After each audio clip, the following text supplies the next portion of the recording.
त्रिभुजों की समरूपता, similarity of triangles.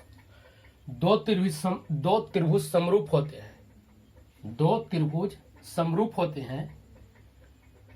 Condition है कि दो त्रिभुज कब समरूप होते हैं, तो कंडीशन है कि उनके संगत कोण बराबर हो, उनके संगत कोण जो हो क्या हो, बराबर हो, उनके संगत भुजाएं एक ही अनुपात में हो, तब हम कहेंगे कि त्रिभुज समरूप है। मतलब इस कंडीशन को भी फॉलो करना चाहिए और इस कंडीशन को भी फॉलो करना चाहिए।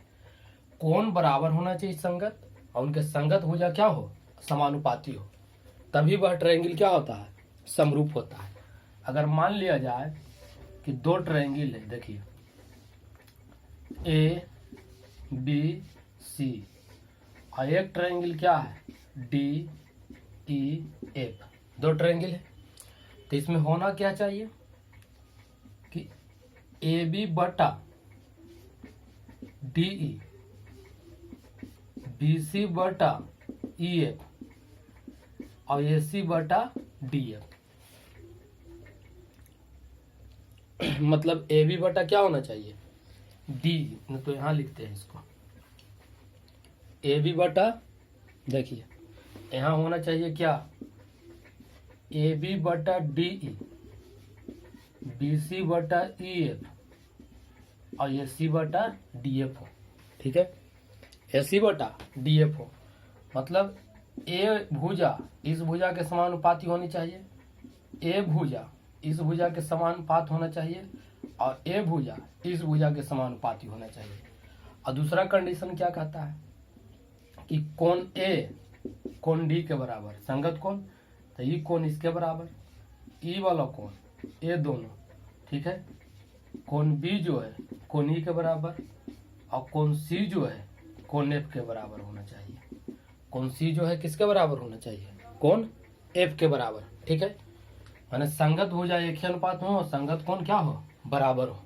ठीक है, तो इस स्थिति में वो त्रिभुज क्या होता है, समरूप होता है। ठीक है, और इसमें समरूप के लिखने का कंडीशन भी है कि अगर जिस माने कोण जैसे जैसे कोण बराबर होता है वैसी वैसी त्रिभुज का नाम लिखाता है। तो देखिए त्रिभुज एबीसी समरूप त्रिभुज डीईएफ, इस प्रकार क्यों लिखे, क्योंकि कोण ए डी के बराबर है, कोण बी सी कोण बी ई के बराबर है, और कोण सी है जो एफ के बराबर है। ठीक है, जैसे जैसे कोण बराबर हो रहा है वैसी वैसी उसी प्रकार त्रिभुज का नाम भी लिखना है। अगर ए बराबर डी है और ए यहाँ लिखेंगे और यहाँ पर एफ के जगह पर डी के जगह पर एफ लिख देंगे, तो हमारा लिखने का जो प्रोसेस होगा वो क्या होगा, गलत हो जाएगा, क्योंकि जिस प्रकार कोण बराबर हो रहा है उसी प्रकार त्रिभुज का नाम भी लिखाएगा। ठीक है, और ये है समरूप का चिन्ह। तो इस प्रकार त्रिभुज के समरूप का कंडीशन है कि अनुपात बराबर होना चाहिए और संगत कोण बराबर होना चाहिए, और जो जिस प्रकार कोण बराबर होगा उसी प्रकार हम त्रिभुज के नाम लिखेंगे। ठीक है,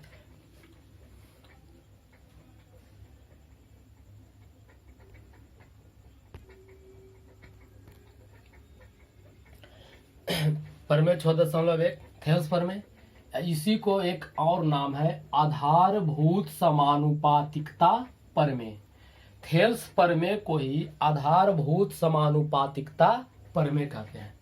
कहता है यदि किसी त्रिभुज में, ठीक है, यदि किसी त्रिभुज में एक भुजा के समांतर, यदि किसी त्रिभुज में एक भुजा के समांतर खींची गई रेखा, एक भुजा के समांतर खींची गई रेखा अन्य दो भुजाओं को, ठीक है, एक ही अनुपात में विभाजित करती है। कहता किसी भी त्रिभुज में एक भुजा के समांतर खींची गई रेखा, ठीक है, किसी भी भुजा के समांतर खींची गई रेखा, इस भुजा के समांतर भी खींच सकते हैं, इस भुजा के समांतर भी खींच सकते हैं, इस भुजा के भी समांतर खींच सकते हैं, किसी भी भुजा के समांतर खींची गई रेखा अन्य दो भुजाओं को एक ही अनुपात में विभाजित करती है। ध्यान देखिए कि यहाँ BC के समांतर हम एक DE रेखा खींचते हैं, मतलब DE जो रेखा है किसके समांतर है, BC के समांतर। ठीक है, DE जो रेखा है वो BC के क्या है, समांतर है, खींचे। तो यहाँ क्या कहता है कि एक ही अनुपात में विभाजित करती है। ठीक है, यहाँ जो दिया हुआ है देखिए DE समांतर, इस प्रकार यहाँ लिखेंगे कि त्रिभुज ABC में, ठीक है, DE समांतर BC है, ठीक है, DE समांतर BC है, त्रिभुज ABC में DE समांतर BC है, तो सिद्ध करें। क्या सिद्ध करना है ना, तो इस प्रकार लिख देते हैं इसको, त्रिभुज ABC में BC के समांतर, BC के समांतर एक रेखा DE खींची गई है, DE खींची गई है, जो AB और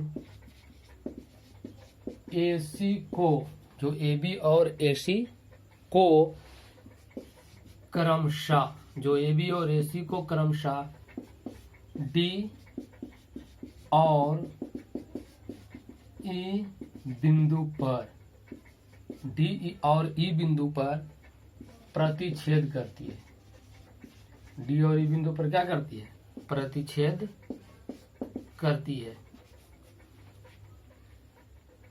तो सिद्ध करें। तो सिद्ध करें, क्या करना है सिद्ध हमको, AD बटा DB बराबर AE बटा EC, यही प्रूव करना है। एक त्रिभुज ABC में थेल्स प्रमेय के अनुसार कहता है कि त्रिभुज ABC में BC के समांतर, ठीक है, BC के समांतर, देखिए BC के समांतर DE एक रेखा खींची गई है, जो AB को बिंदु D पर, AC को बिंदु E पर प्रतिच्छेद करता है, ठीक है। तो सिद्ध करें AD बटा DB और AE बटा EC, इसको हमको क्या करना है, इसी को हमको प्रूव करना है, ठीक है। तो यहाँ देखिए, यहाँ प्रूव कैसे होगा, तो इसको प्रूव करने के लिए हमको इसमें क्या करना होगा, थोड़ा कंस्ट्रक्शन करना होगा, बिना कंस्ट्रक्शन के नहीं हो सकता है, क्योंकि हमको प्रूव करना है AD, फिर लाना है DB लाना है। तो यहाँ देखिए क्या करेंगे कि EN परपेंडिकुलर AD खींचा और DM परपेंडिकुलर AE खींचा, मतलब EN जो है AD पर लंब है और DM जो है AE पर लंब है, ठीक है। B को E से मिला दिया और D को C से मिला दिया, यही आपका क्या है, कंस्ट्रक्शन। कंस्ट्रक्शन में क्या होता है, रचना, कंस्ट्रक्शन माने रचना, मतलब EN लंब AD, ठीक है, और DN लंब AE, ठीक है, DN लंब है जो क्या है AE, ठीक है, तथा B को E से, C को D से मिलाया, ठीक है, B को E से और C को D से मिला दिए, ठीक है। देखिए B को E से और C को D से क्या किए, मिला दिए, ठीक है, ये कंस्ट्रक्शन हो गया आपका। अब इसके बाद अब देखिए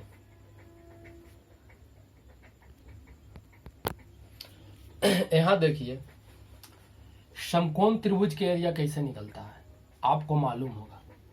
मान लिया जाए कि एक त्रिभुज है, त्रिभुज के एरिया कैसे निकलता है, जो देखिए A है, ये B है, ये C है, ठीक है। अगर यहाँ से हम यहाँ पर क्या डाल दें, परपेंडिकुलर डालें, AD परपेंडिकुलर BC डाल दें, तो इसका अगर एरिया निकालेंगे तो लिखेंगे 1/2, ठीक है।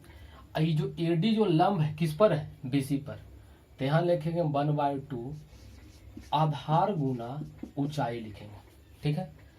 त्रिभुज का एरिया निकल गया।